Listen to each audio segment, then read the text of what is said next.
I think that is where, you know, the situation for us is we want to, all my colleagues, we talk about it, and we're like, this is something the international community, we would like the international community to really look into this, because next few years of the item for support is going to help end or prevent the further violations of the human rights in our country, but also address the very challenging issue of this independent judiciary. So, yeah, that's where our opinion is. Okay, thank you very much for that, Omar. I'll turn to Namalka.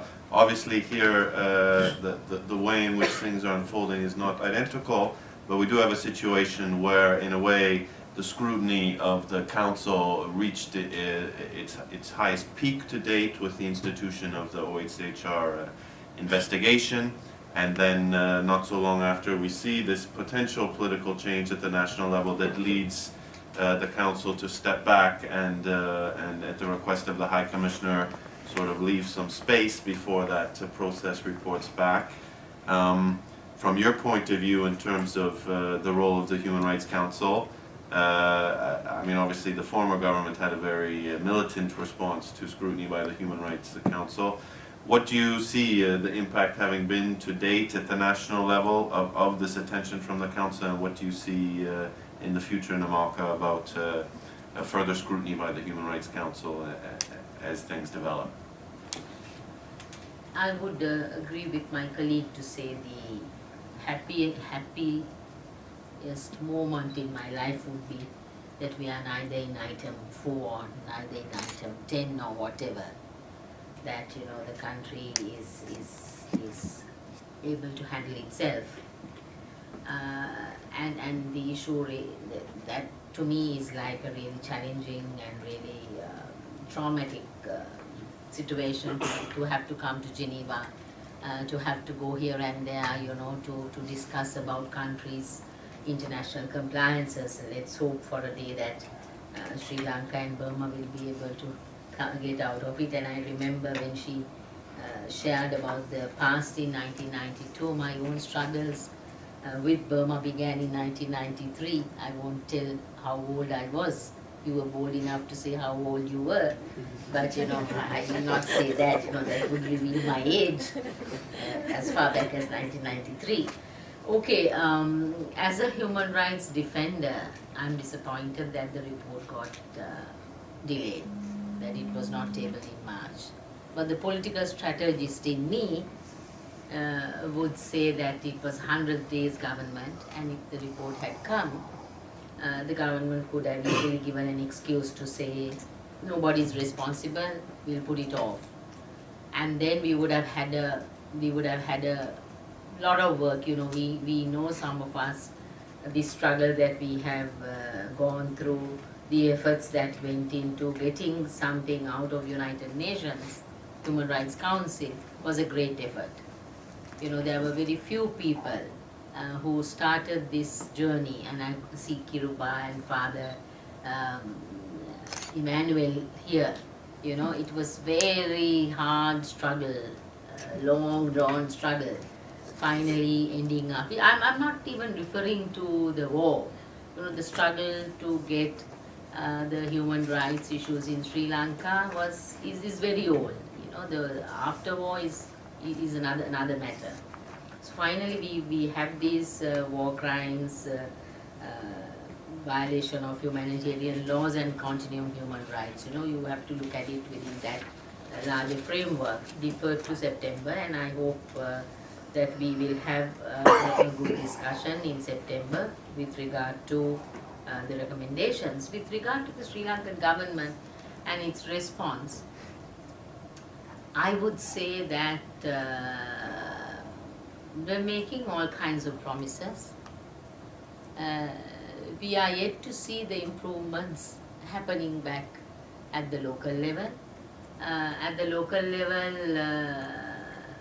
since March now, I haven't gone back to the country since the foreign minister came here and made all the promises. So we have to go back and see.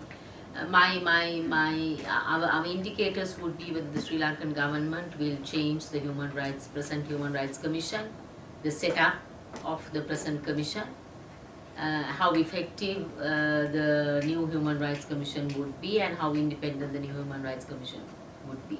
The old lot is still there, and we have still not changed the old lot and made the Human Rights Commission independent Human Rights Commission. The manner in which the police will deal with some of the human rights cases, the manner in which the Sri Lankan government will handle the Muthoor case and the Trincomalee 5 cases.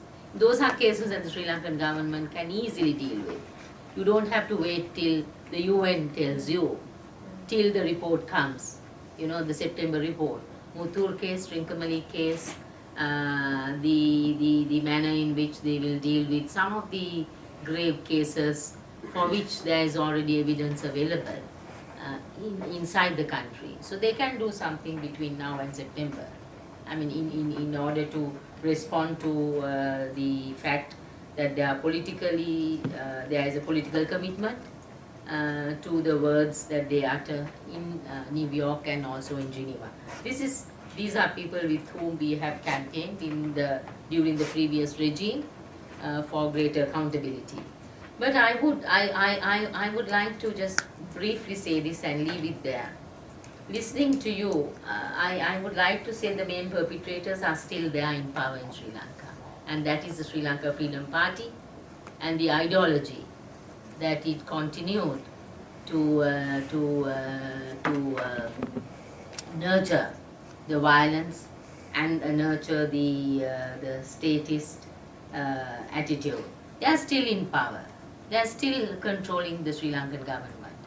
You don't see the army, but you see the political ideology of the previous regime still inside the government. So I leave with that comment. Okay, thank you. Namaka also sort of anticipated the next question I was going to ask about the stage of reforms, and obviously in Sri Lanka we're talking about a relatively short period in which commitments for reforms have been made, and that was very useful to outline some indicators. I think that's a very good approach to say, well, yes, it will take some time, but there are things that can be done right now. So if you're not doing those, what expectation do we have for the longer term things? But Omar, maybe I invite you to also then talk a bit. I know you spoke in depth about this yesterday at another side event, but maybe just in a few minutes to talk about this, where things are at with the longer term process of reform in Burma, and as we know, the Special Rapporteur has talked about a kind of backtracking, and from your point of view, what are the dynamics that are happening now with reform in the country? Well, Namaka kind of got into that on her own, which was very insightful. So. Okay. Yeah, that word, backsliding or backtracking, is definitely it's the real reflection of where things are in the country, because in the past 3 years' time, like in 2000, particularly in 2012, we had more higher hope. And more positive like optimism, even though we are all cautious, knowing of who is still in charge of the political agenda. But because of the opposition leader Aung San Suu Kyi was released, and she came into she ran for the by-election, and so the opposition, even though it's so small, like 6% or a little over 6%, in the parliament, we were hopeful that, together with the other independent voice of the opposition in the parliament,